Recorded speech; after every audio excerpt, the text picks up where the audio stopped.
Hello everyone, आज का आपका टॉपिक क्या है देखिएगा। अध्याय 4 कंप्यूटर का सामान्य ज्ञान, जो कि आपका महिला सुपरवाइजर का जो सिलेबस है उसके अकॉर्डिंग हम सारी तैयारी कर रहे हैं। तो फर्स्ट जो आपका खंड था उसकी सारी चैप्टर वाइज हमने सारी तैयारी कर चुके हैं। उसकी थ्योरी प्लस एमसीक्यू की वीडियो अगर आपने ना देखा हो तो डिस्क्रिप्शन पर भी आपको लिंक मिल जाएगी और प्लेलिस्ट ओपन करके आप सारी वीडियो को उस पर देख सकते हैं। तो देखिए, आज का जो आपका कंप्यूटर का जो सामान्य ज्ञान है आप यहाँ पर सिलेबस में देख सकते हैं कि जो आपका द्वितीय खंड है, द्वितीय खंड में आपके जो 3 चैप्टर है हमने सारे कवर कर चुके हैं। अब 4th चैप्टर जो कंप्यूटर का सामान्य ज्ञान आपके सामने दिया गया है। तो देखिए, ये इसमें कितने मार्क्स का पूछा जाना है, यहाँ पर 7 मार्क्स का आपसे पूछा जाना है। ठीक है, तो देख सकते हैं कि इसमें टॉपिक कौन कौन से हैं। आप देखिएगा, एमएस ऑफिस का सामान्य ज्ञान, इंटरनेट, मोबाइल संचालन का ज्ञान। तो ये 4 टॉपिक इसमें दिए गए हैं। इससे टोटल आपका 7 मार्क्स का पूछा जाना है। ठीक है, एमसीक्यू। तो देखिए, हम पहले थ्योरी समझते हैं। थ्योरी क्या कि जो आपके यहाँ पर सिलेबस में दिए गए हैं ये पॉइंट, इससे पहले हम समझते हैं कि एक्चुअल में ये होते क्या हैं। उसके बाद इससे रिलेटेड मोस्ट इंपॉर्टेंट एमसीक्यू को हम डिस्कस करेंगे। ठीक है, तो देखिए, आप चैनल से जुड़े रहिए, चैनल को सब्सक्राइब करते हुए चलिए। कुछ लोगों के कमेंट्स आ रहे थे कि मैम एमसीक्यू की 50 क्वेश्चंस डालिए। एमसीक्यू की बात अलग है, कैसी कि हम उससे तो डिस्कस करेंगे ही। अभी हमारा टारगेट क्या है कि हमें जो आपका सिलेबस है, सिलेबस के अकॉर्डिंग सारी चीजें आपको क्लियर हो जाए। ठीक, तो देखिए, थ्योरी के साथ एमसीक्यू तो हम डिस्कस करते हुए चल ही रहे हैं। इसके बाद आपका सिलेबस कंप्लीट हो जाएगा। तो सिलेबस के बाद हर एक टॉपिक के आपको एमसीक्यू भी प्रोवाइड होते रहेंगे। ठीक, तो आप चैनल के साथ जुड़े रहिए, चैनल को सब्सक्राइब करते हुए चलिए। तो देखिए, हम सबसे पहले देखते हैं थ्योरी की थ्योरी क्या है आपकी। देखिएगा यहाँ पर आप कि जो आपके सिलेबस में दिया गया है एमएस ऑफिस का सामान्य ज्ञान, तो आपको पहले ये पता होना चाहिए कि एमएस ऑफिस का सामान्य ज्ञान होता क्या है। तो देखिए, एमएस ऑफिस जिसे कहा जाता है माइक्रोसॉफ्ट ऑफिस, ठीक है, ये एक क्या है, सॉफ्टवेयर है। ठीक है, यहाँ दस्तावेज बनाने, डाटा विश्लेषण करने, प्रोजेक्शन तैयार करने और संवाद करने के लिए इस्तेमाल किया जाता है। देखिएगा, ऐसे आपसे एमसीक्यू बनते हैं। यहाँ पर जो थ्योरी इसलिए हम पहले पढ़ा रहे हैं कि आपका संपूर्ण रूप से डाउट क्लियर हो सके। तो देखिए, आपके एमसीक्यू बनते कैसे हैं। जो आपका एमएस ऑफिस जो कि होता है आपका माइक्रोसॉफ्ट ऑफिस, ठीक है, तो इसका ये एक क्या मतलब ऑप्शंस आपसे पूछा जा सकता है। तो आपसे ऑप्शंस पूछा जाएगा कि यह है एक सॉफ्टवेयर। ठीक है, 3 ऑप्शन आपको यहाँ पर गलत पूछे जाएंगे। तो ये सारी चीजें आप लोगों को थ्योरी से पता चलती है। ठीक है, अब देखिएगा कि इसका इस्तेमाल कहाँ किया जाता है, क्या चीजों में किया जाता है। तो आप यहाँ पर देख सकते हैं कि दस्तावेज बनाने, डाटा विश्लेषण करने में। तो ये सारी चीजें ही तो आपके एमसीक्यू के रूप में आती है। एमसीक्यू कहाँ से निकल के आता है, जो आपका सिलेबस है, जो हम पढ़ रहे हैं, जैसे एमएस ऑफिस जो हम पढ़ रहे हैं, तो इसी से तो आपके सारे एमसीक्यू आने हैं 7 मार्क्स के। तो पहले थ्योरी, एक्चुअल में थ्योरी क्या होती है पहले आपको वो पता होना जरूरी है, क्योंकि एमसीक्यू तो हम 50 नहीं, हम 50 से ज्यादा डिस्कस कर सकते हैं। लेकिन आपको एमसीक्यू बस से नहीं होने वाला ना, जो मेन टॉपिक है वो क्या है, अगर आपको वो ही पता नहीं होगा तो एमसीक्यू से आप क्या करेंगे। ठीक है, तो आप देखिएगा कि एमएस ऑफिस में कई अनुप्रयोग होते हैं, जैसे कि Word, Excel, PowerPoint, Outlook, OneNote, Access और पब्लिशर। ठीक, तो इसके अनुप्रयोग भी यहाँ पर देख सकते हैं। उसके बाद आपका सेकंड है कि इंटरनेट। तो आप पहले बताइए मुझे कि इंटरनेट का फुल फॉर्म क्या होता है। देखिए, कमेंट्स में आंसर बताती हुए चलना है आप लोगों को, क्योंकि इससे आपकी प्रिपरेशन होती है। तो इंटरनेट का फुल फॉर्म क्या होता है, देखिएगा, इसका फुल फॉर्म होता है इंटरकनेक्टेड नेटवर्क। ठीक, तो आप देख सकते हैं कि कंप्यूटर एक नेटवर्क है, यहाँ कई कंप्यूटर और इलेक्ट्रॉनिक उपकरणों को आपस में जोड़ता है। इंटरनेट पर जुड़कर हम दुनिया के किसी भी कोने में मौजूद व्यक्ति से बात कर सकते हैं और किसी भी तरह की जानकारी हासिल कर सकते हैं। देखिएगा कि इंटरनेट जो कि आज संपूर्ण जो इतनी बड़ी जो दुनिया है, वर्ल्ड है, उससे पूरी एक छोटा सा मतलब इतनी बड़ी दुनिया को उसने इतना कम उसमें कनेक्ट कर दिया है कि आप 1 सेकंड के अंदर में दुनिया के किसी भी कोने से किसी भी जानकारी को हासिल कर सकते हैं या किसी भी व्यक्ति से आप कांटेक्ट कर सकते हैं। तो ये इंटरनेट का कमाल है। ठीक है, तो इंटरनेट से भी आपके बहुत सारे एमसीक्यू बनते हैं, तो अभी हम डिस्कस भी करेंगे कुछ एमसीक्यू को। उसके बाद आपका आता है कि मोबाइल संचालन का ज्ञान। अब देखिए कि मोबाइल संचालन का ज्ञान जो है जो आपका होता है मोबाइल ऑपरेटिंग सिस्टम, ठीक है। तो ये सारी चीज़ों से भी एमसीक्यू बिल्कुल बनते हैं, तो आप लोगों को इसे पूरा देखना है, ठीक है। वीडियो को स्किप नहीं करना है, चैनल से बिल्कुल जुड़े रहिए। आपको सारे क्वेश्चंस को अटेंड करना है, चैनल को सब्सक्राइब करते हुए चलना है, ठीक है। आप देखिएगा कि मोबाइल संचालन का ज्ञान क्या होता है, तो मोबाइल ऑपरेटिंग सिस्टम जिसे ओएस भी कहा जाता है और मोबाइल फोन से जुड़ी जानकारी को कहते हैं, ठीक है। Mobile operating system mobile phone पर दूसरे सॉफ्टवेयर को चलाने में मदद करता है, ठीक है। मोबाइल फोन पर कई तरह के एप्लीकेशन होते हैं जिनका इस्तेमाल करके हम काम कर सकते हैं, ठीक। इससे थोड़े इंपॉर्टेंट पॉइंट देखिएगा जो जरूरी है जानना आप लोगों के। तो देखिए, मोबाइल ऑपरेटिंग सिस्टम हार्डवेयर और सॉफ्टवेयर। अब बताइए पहले कि हार्डवेयर और सॉफ्टवेयर क्या होता है, बताइए। तो देखिए, कंप्यूटर के जो भौतिक भाग होते हैं उसे हार्डवेयर कहा जाता है। वहीं आप देखते हैं कि जो ऑपरेटिंग सिस्टम होता है उसे हम सॉफ्टवेयर कहते हैं, जो अभी हमने ऑपरेटिंग सिस्टम के बारे में ऊपर देखे, ठीक है। तो मतलब हार्डवेयर और सॉफ्टवेयर के बीच इंटरफेस का काम करता है कौन, मोबाइल ऑपरेटिंग सिस्टम। वहां आप देख सकते हैं कि mobile operating system mobile phone पर एप्लीकेशन चलाने में मदद करता है। Mobile operating system mobile phone को कंप्यूटर की तरह इस्तेमाल करने में मदद करता है, ठीक है। ये पॉइंट्स भी आप चाहें तो आप स्क्रीनशॉट ले सकते हैं समझने के लिए। अब देखिएगा, हमने यहाँ पर थ्योरी तो डिस्कस कर लिया, अब उससे रिलेटेड मोस्ट इंपॉर्टेंट एमसीक्यू को हम डिस्कस करेंगे, ठीक है।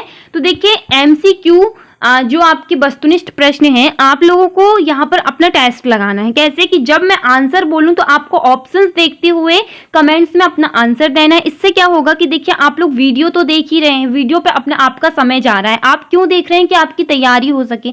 तो देखिए, हमारा उद्देश्य ये है कि आप कुछ ना कुछ सीखें, कुछ अच्छा सीखें। तो देखिए, आप इसे समझ तो रहे हैं, देखते तो जा रहे हैं, लेकिन एक अपना दो तरीके से कार्य करिए कि एक तो सीखना भी है और दूसरा अपना टेस्ट जरूर लगाना है। इससे आपको एंड में ये समझ में आएगा कि सारे जो क्वेश्चंस है उससे आपने कितने सही आंसर दिए। तो आपको एक तरह से आपकी तैयारी होगी कि आप किस तरह से अपना टेस्ट लगा रहे हैं, कैसी आपकी तैयारी चल रही है, ठीक है। तो देखिए, फर्स्ट क्वेश्चन, माइक्रोसॉफ्ट वर्ड एक उदाहरण है, बताइए। आपको यहाँ पर ऑप्शंस दिए गए हैं, आप लोगों को इसका उदाहरण बताना है माइक्रोसॉफ्ट का, जो अभी हमने ऊपर पढ़ा। तो बताइए इसका एक उदाहरण क्या हो सकता है। सभी लोग आंसर दीजिए, बताइए कमेंट्स में क्या होगा इसका राइट आंसर। देखिएगा, इसका राइट आंसर हो जाएगा option number C, application software, ठीक है, option number C. Next question देखिएगा, नेक्स्ट आपके सामने पूछा गया है कि निम्नलिखित में से कौन सा एमएस वर्ड में पैराग्राफ का संरेखण नहीं है, बताइए। तो ये क्या हो जाएगा, आपका राइट आंसर हो जाएगा यहाँ पर ऑप्शन नंबर सी, पूर्व संरेखण, ठीक है। नेक्स्ट क्वेश्चन, निम्नलिखित में से कौन सा विकल्प माइक्रोसॉफ्ट पावर पॉइंट में उपलब्ध दृश्य विकल्प नहीं है। यहाँ पर नहीं है पूछा गया है कि माइक्रोसॉफ्ट पावर पॉइंट में उपलब्ध दृश्य विकल्प कौन सा नहीं है, बताइए आप लोग सभी। तो यहाँ पर आपका हो जाएगा ऑप्शन नंबर डी, प्रिंट पूर्वावलोकन दृश्य। जो सामान्य दृश्य होता है, स्लाइड चार्टर दृश्य होता है, रूपरेखा दृश्य होता है, ये सारे माइक्रोसॉफ्ट पावर पॉइंट के दृश्य विकल्प हैं, ठीक है। आप यहाँ पर देख सकते हैं, थोड़ा सा थ्योरी देखिएगा। यहाँ विशेष रूप से यहाँ देखने के लिए उपयोग किया जाता है कि प्रस्तुति मुद्रित होने पर कैसी दिखेगी। क्या जो पूर्वावलोकन दृश्य होता है, इसे देखने की यहाँ देखने के लिए कार्य आता है कि प्रस्तुति मुद्रित होने पर कैसी दिखेगी, जो बनाया जा रहा है वो देखने पर कैसे दिखेगा, ठीक है। फाइल मेनू में उपलब्ध यहाँ स्लाइड को प्रिंट करने से पहले लेआउट और सामग्री स्वरूपण सुनिश्चित करने में मदद करता है, ठीक। नेक्स्ट क्वेश्चन आपके सामने कि माइक्रोसॉफ्ट ऑफिस में प्रिंट प्रीव्यू विंडो किस फंक्शन के द्वारा डिस्प्ले की जाती है। देखिए, इंपॉर्टेंट क्वेश्चंस है, ऐसे क्वेश्चंस बिल्कुल एग्जाम में पूछते हैं, आपको वीडियो को स्किप नहीं करना है, सारे क्वेश्चंस को अटेंड करते हुए चलना है। तो बताइए इसका राइट आंसर हो जाएगा ऑप्शन नंबर डी, जो होता है आपका CTRL+F2, ठीक है। ये क्या होता है, देखिएगा कि यह सुविधा आपको यह देखने की अनुमति देती है कि आपको पृष्ठ प्रिंट होने पर कैसा दिखेगा, ठीक है। जो होता है CTRL प्लस F2, इसका यही कारण होता है कि आपको पृष्ठ प्रिंट होने पर कैसा दिखेगा यहाँ बतलाता है, ठीक है। नेक्स्ट क्वेश्चन देख लीजिए कि MS वर्ड जैसे वर्ड प्रोसेसिंग सॉफ्टवेयर में निम्नलिखित में से कौन सी सुविधाएं उपलब्ध है, बताइए। तो आपके सामने ये दिए गए हैं, आपको बताना है कि ये 4 ऑप्शन में से कौन कौन सी सुविधाएं यहाँ पर उपलब्ध है। आपके सामने ऑप्शंस दिए गए हैं, आप देख सकते हैं सारे ऑप्शंस को। तो आपका राइट आंसर हो जाएगा ऑप्शन नंबर ए, बी और सी, ठीक है। तो ये तीनों हो जाएंगे जो कि होती है। नेक्स्ट क्वेश्चन आपके सामने दिया गया है कि विंडोज एक्सप्लोरर खालिस्तान का एक उदाहरण है, बताइए। आपके सामने ऑप्शंस दिए गए हैं, तो आपका राइट आंसर क्या हो जाएगा? आपका राइट आंसर हो जाएगा ऑप्शन नंबर सी, एक फाइल प्रबंधक, ठीक है। नेक्स्ट क्वेश्चन देखिएगा। नेक्स्ट आपके सामने पूछा गया है कि वर्ल्ड डॉक्यूमेंट्स के प्रिंटेड क्षेत्र के बाहर जो खालिस्तान, जो खाली जगह होती है, उसे क्या कहा जाता है, बताइए आप लोग। कि जो डॉक्यूमेंट्स की प्रिंटिंग होती है उस क्षेत्र में आप देख सकते हैं कि जहाँ जो बाहर खाली जगह होती है उसे क्या कहते हैं, बताइए। सभी लोग आंसर दीजिए। तो आपका राइट आंसर हो जाएगा ऑप्शन नंबर डी, जो होता है आपका गाटर मार्जिंग, ठीक है, इसे ये कहा जाता है। नेक्स्ट क्वेश्चन देखिए, कौन सी सुविधा आपको समान प्रारूप लेकिन अलग अलग प्राप्तकर्ता नामों के साथ व्यक्तिगत पत्र बनाने की अनुमति देती है, बताइए। तो आपका राइट आंसर हो जाएगा यहाँ पर option number A, mail merge, ठीक है। नेक्स्ट क्वेश्चन देखिएगा जो कि वेरी मोस्ट इंपॉर्टेंट क्वेश्चंस है। ऐसे क्वेश्चंस आपको बिल्कुल एग्जाम में देखने को मिलेंगे कि नेटवर्क कितने प्रकार के होते हैं, बताइए कितने प्रकार के होते हैं। सभी लोग आंसर दीजिए। ये आप देख सकते हैं कि राइट आंसर होगा ऑप्शन नंबर डी, उपयुक्त सभी। देखिए यहाँ पर कितने प्रकार का पूछा गया है, यहाँ आपसे अंकों की संख्या पूछी जा सकती है। कैसे कि यहाँ पर कितने प्रकार का होता है, तो 3 प्रकार का, ये आप देख सकते हैं, ठीक है। कि लोकल एरिया नेटवर्क, उसके बाद आप देख सकते हैं कि MAN metropolitan area network, WAN wide area network, ठीक है। तो यहाँ पर ये 3 नेटवर्क के नाम आपको याद रखना है। तो यहाँ पर अंकों की संख्या 3 आपको राइट आंसर पे करना है, बाकी आपसे ऑप्शंस और भी पूछे जा सकते हैं, ठीक। तो देखिए इसे थोड़ा समझिए कि क्या होता है, क्योंकि इंपॉर्टेंट क्वेश्चंस है। इंपॉर्टेंट क्वेश्चंस को हम थोड़ा डीप में जरूर जानेंगे। तो देखिए कि जो आपका होता है लोकल एरिया नेटवर्क, आप इसे देख सकते हैं कि इसका वर्क क्या है ये लोकल नेटवर्क। तो देखिए लोकल एरिया नेटवर्क एक भौतिक स्थान जैसे भवन, कार्यालय या घर में एक साथ जुड़े उपकरणों का संग्रह है, ठीक है, जो कि लोकल। आप देखिए लोकल मतलब इसका नाम कैसे याद रख सकते हैं कि LAN, ठीक है। तो L से आप लोकल याद रख सकते हैं। अब देखिए लोकल स्थान पर क्या क्या आ सकता है, आपका भवन आ सकता है, वहां घर आ सकता है, कार्यालय आ सकता है, ठीक है। तो आप इससे लोकल से इसे याद रख सकते हैं। वहीं आपका आता है कि मेट्रोपॉलिटन एरिया नेटवर्क। तो देखिए इसका क्या है वर्क, मेट्रोपॉलिटन नेटवर्क एक कंप्यूटर नेटवर्क है जो मेट्रोपॉलिटन क्षेत्र के भीतर कंप्यूटर को कनेक्ट करता है। इससे एक बड़ा शहर, कई शहर और कस्बे या कई इमारतें वाले कोई भी बड़े क्षेत्र शामिल है, ठीक है। देखिए हमने LAN जो लोकल होता है उसमें हमने घर, भवन, कार्यालय देख लिया। वहां जो आपका MAN होता है इसमें कुछ बड़ा शहर या इमारतें शामिल है, ठीक है। अब आपका लास्ट देखिएगा, लास्ट है कि WAN जो होता है आपका वाइड एरिया नेटवर्क। तो इसका क्या है कि यह है लोकल एरिया नेटवर्क या अन्य नेटवर्क का एक कलेक्शन जो एक दूसरे के साथ संचार करते हैं। तो देखिए कि हमने ये 2 देखा, उसके बाद आप W को याद रख सकते हैं जो आपका WAN वाइड है। तो देख सकते हैं आप कि इसमें एक लोकल एरिया नेटवर्क के अकॉर्डिंग, और जो हमने बड़े शहर और इमारतें तो इस पर देखा, तो ये जो भी बचा है जो एक दूसरे के साथ संचार करता है वो WAN वाइड एरिया नेटवर्क पर आ जाएगा, ठीक है। तो आपको इस तरीके से इसे याद रख सकते हैं। तो आई होप कि आपको समझ में आया हो। आप चैनल पर बने रहिए, वीडियो को स्किप नहीं करना है, सारे क्वेश्चंस इंपॉर्टेंट है, सारे क्वेश्चंस को कवर करते हुए चलना है, ठीक है। और अगर आप चैनल पर नए हैं तो आप चैनल को सब्सक्राइब जरूर कीजिएगा, ठीक। नेक्स्ट क्वेश्चन है, लिखित में से कौन सी घटना इंटरनेट के इतिहास में सबसे पहले हुई थी। वेरी मोस्ट इंपॉर्टेंट क्वेश्चन है ये, बिल्कुल एग्जाम में ऐसे क्वेश्चंस आते हैं। बताइए इसका राइट आंसर। इसका राइट आंसर हो जाएगा ऑप्शन नंबर सी, जो है आपका ARPANET की स्थापना, ठीक है। इसका फुल फॉर्म क्या होता है, advance research projects agency network, ठीक है, जो कि इंटरनेट के इतिहास में सबसे पहले हुई थी। इंटरनेट का सबसे बड़ा जो अग्रदूत कहना चाहिए यहाँ वहाँ था, ठीक है। तो ऐसे क्वेश्चंस बिल्कुल पूछे जाते हैं, इन्हें ध्यान में रखिएगा। नेक्स्ट है कि वर्ल्ड वाइड वेब कब सार्वजनिक रूप से सुलभ हुआ, जिसने आज के इंटरनेट की शुरुआत को चिन्हित किया था। वेरी मोस्ट इंपॉर्टेंट है। तो इसका राइट आंसर हो जाएगा आपका ऑप्शन नंबर बी, जो कि है 1991, ठीक।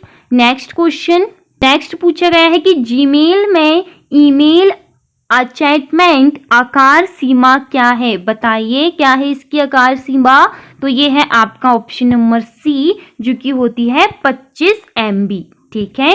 नेक्स्ट क्वेश्चन देखिए, चैनल को सब्सक्राइब करिए, लाइक करिए और वीडियो को पूरा देखना है, वीडियो को स्किप नहीं करना है, सारे क्वेश्चंस को अटेंड करते हुए चलिएगा, ठीक है। सारे क्वेश्चंस इंपॉर्टेंट है। नेक्स्ट है कि ईमेल से तात्पर्य, बताइए कि ईमेल क्या है। आप सभी लोग ईमेल का इस्तेमाल करते हैं, जितने भी स्टूडेंट्स हैं सारे लोग ईमेल का तो इस्तेमाल करते हैं। तो इसका तात्पर्य क्या है आप लोगों को पता होना चाहिए। देखिए, आप लोग क्या सोचते हैं कि जो मोबाइल नेटवर्क सिस्टम है, हम तो मोबाइल का इस्तेमाल हमेशा से कर रहे हैं, हमें तो मोबाइल की सारी चीज़ों का पता है, तो हम क्यों देखें इससे MCQ या क्यों समझें इसे।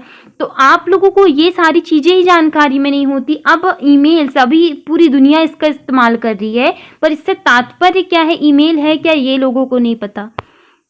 तो इसलिए ये सारी चीज़ों को आपको स्किप नहीं करना है और सारे क्वेश्चंस को अटेंड करते हुए चलना, ठीक है, ठीक है। जो कि किसी को जो मेल की जाती है तो उसे ही ईमेल कहा जाता है, ठीक है। नेक्स्ट क्वेश्चन देखिएगा, नेक्स्ट आपके सामने कि इंफॉर्मेशन का प्रथम हाईवे खालिस्तान है, बताइए क्या है कि जो इंफॉर्मेशन, जो मतलब सूचना हम जिसे कहते हैं कि प्रथम हाईवे इसका क्या है, कब पहली चीज की शुरुआत की गई थी इंफॉर्मेशन के अकॉर्डिंग, इंटरनेट के अकॉर्डिंग, बताइए। ऑप्शंस, राइट आंसर बताइए सभी लोग। राइट आंसर हो जाएगा आपका ऑप्शन नंबर बी, जो कि तार जिसे कहा जाता है टेलीग्राफ, ठीक है।